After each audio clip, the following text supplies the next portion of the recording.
There's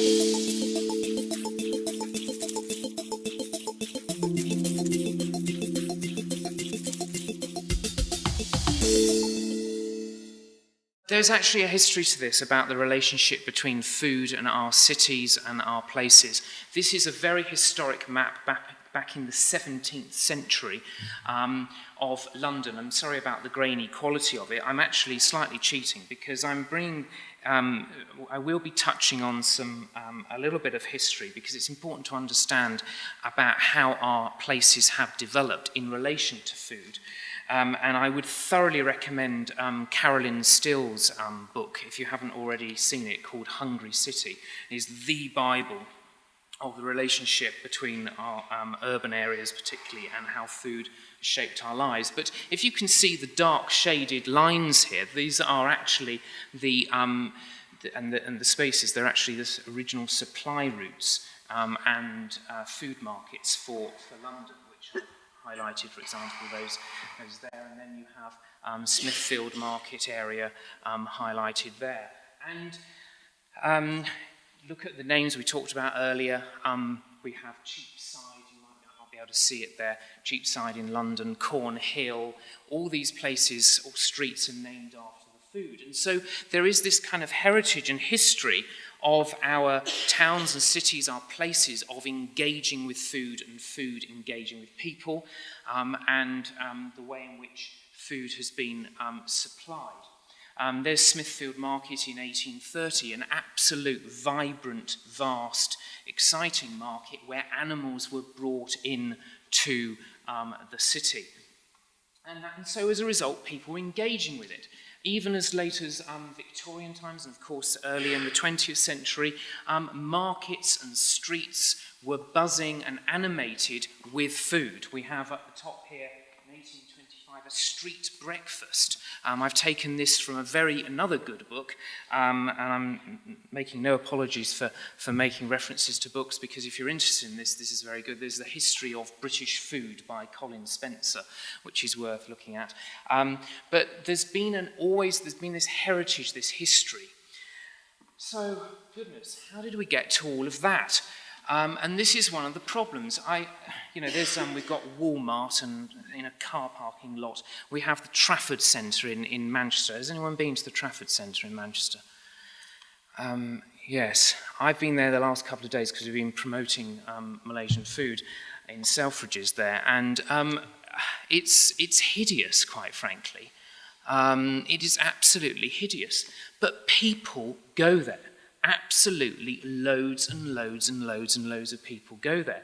So we've got from somehow this kind of exciting food theatre in our streets and our places and our towns and cities to this, okay? And of course a lot of that, and there's a huge long story around how we went from the train particularly had a major impact on how our foods have grown, our cities have grown exponentially, and indeed it had an impact in terms of how food was transported into and out of the city. So when trains came along, you could then actually bring your cattle and so on in by train from much further afield. In a similar fashion, as the car grew, obviously we've created these terrible, hideous places. There's some photographs, early photographs of meat, animals in the cities, and this is how we now produce our meat today. As I think somebody mentioned earlier, we have cut ourselves off, we've disconnected ourselves from the connection with food. So my proposition is that given the fact that our cities, over 70% of population live in urban areas. Therefore, if we're going to engage people in food and sustainable and healthy food, we need to engage people in our urban areas. I just found that if you ever go to Asda, you might recognise it. But as we know, supermarkets have sucked the life out. They have devoured the life of our towns and cities.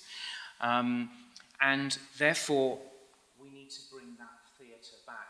Just a little aside, it is going to be a little of a compot of ideas today, but this is an interesting slide, again from Hungry City book, which shows that the idea of food miles is not a new one.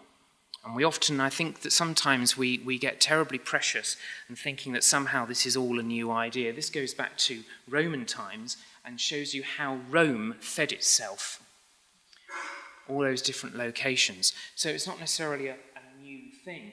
And my proposition as well is that, given my interests in other cuisines, is that I believe that food culture across the board, not just seasonal, regional cuisine, but also understanding foods from across the world, are important in terms of engaging people in our cities and towns and cities. People love going to an Indian restaurant or Chinese restaurant or Thai restaurant. People love exploring. We live in a global world where people travel. So, in my view, we need to, when we look at food culture, I'm talking about food culture in the round. I'm not just talking around talking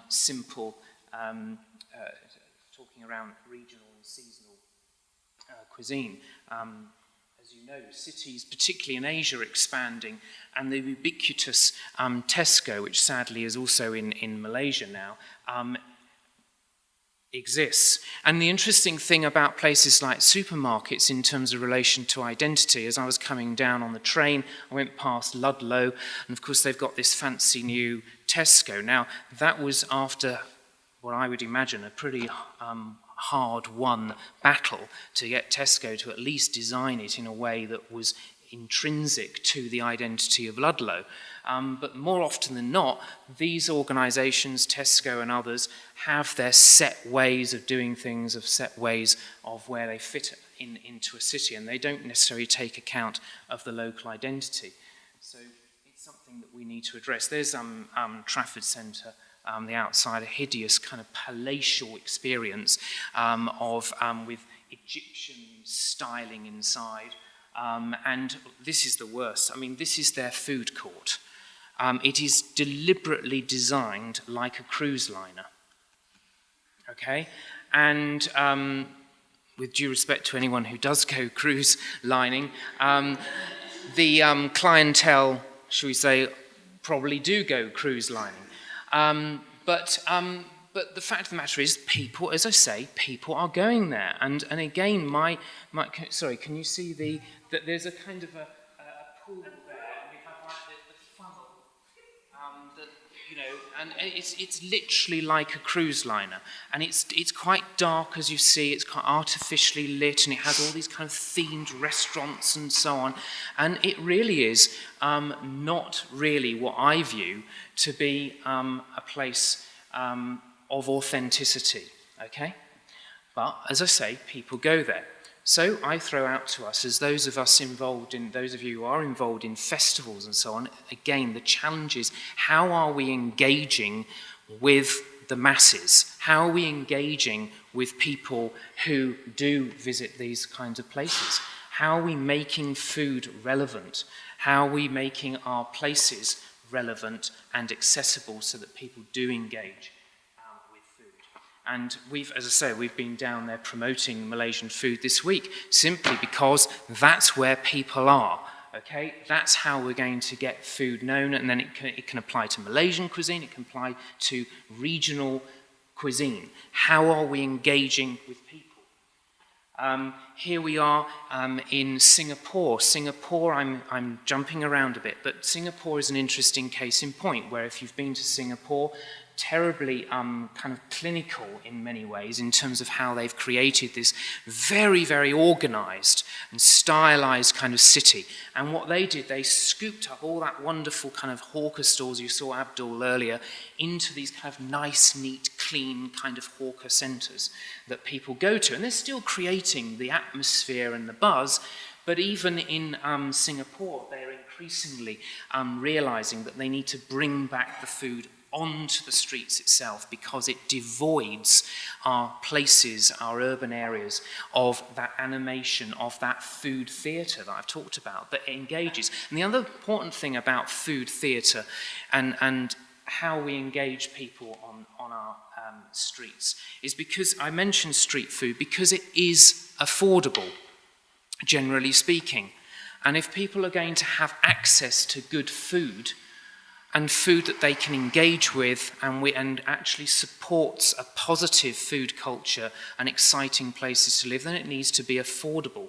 And I would challenge us all again, are we making our food accessible to all? And I think there is obviously a lot of barriers to that, which I will touch on later.